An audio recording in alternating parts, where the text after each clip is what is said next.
Bon dia, mos de Déu. Ja era hora que us trobésse.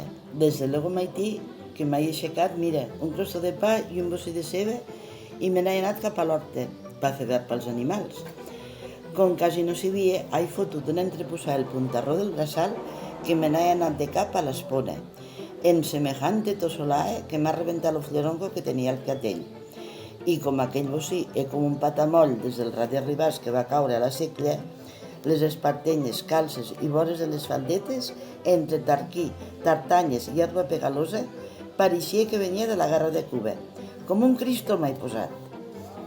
Sort que sóc molt serena, i en una reviscolada m'he ficat dalt de la riba, i d'allí a l'andador, a fer cap a la caseta. Almenys per eixugar, no fos cas que agarrés una pepida. He arribat bé, però les garres me feien galding-galdong. Una copeta d'aiguardent m'he dat a tornar en si, però m'he estat una bona estona sentada al pedrí sense poder embaldre. Al genoll tinc una bona llavor. Si va en augment, esta nit m'hauré de posar una salmorra. Mira, no volia, però com he tingut que esbandir al braçal les calces i les espartenyes, he encès el foc per eixugar-les ràpid. Sort que el nostre home és molt endreçat i tenia una mica de coscoll i la llenya que va esclar l'any passat ben sequeta. I en un heroí i tancar els ulls he tingut una bona fogatada i la roba eixuta. Ara que ha passat ho conto molt desinvolta, però la sapotada set de les de campanar de cent. En tant desori, osnaleta, ni pogué fer la feina.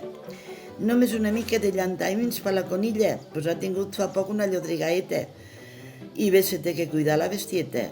Mireu, en 2 conilles anem ben abundants a casa, i en canvi en ben que un xurrillet cada setmana va molt bé a les cases. Ja que està a l'horta, he aprofitat i he collit una mica d'urraines i unes bledes que aquest any vam comprar la llavor a Ca Silveriet. I mos han eixit unes bledes en unes penques com a la mà de grosses i tendres com una aigua. Pel de més, no hi ha gran cosa, pues al fer fred no lluït mica l'hortalícia. Només ha fet una mica d'esquirola, pots pensar, només per aprofitar l'ullet. Ja ho veu, en la panistra petita ho he pogut portar tot. Ara patia per vosaltres. Pues com vam quedar pa avui, pa apanyar el carrer, me sabia mal de no acudir. Pues ja n'hi ha que de seguida marmulen.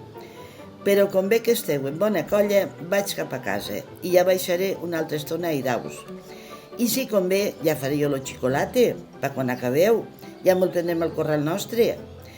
És que me tenen que vindre hostes i més tard no me podré moure de casa. Venen les 2 xiques que va criar ma tia a Dira, a Barcelona. I ja te'n podeu fer la idea. Ma sogra, més que si fossin filles fectives. Lo meu home, germanetes amunt i germanetes avall. I jo, au Maria, carrega-te tota la filla. I en el genoll, que me fa veure les estreles. Sort que les 2 són unes beneites. Com tal sigui de fraga, no troben tot, ho troben bo. I tot li fa gràcia, que si no... Adéu-siau. Ah, acordeu de portar algun sucador pel xocolate.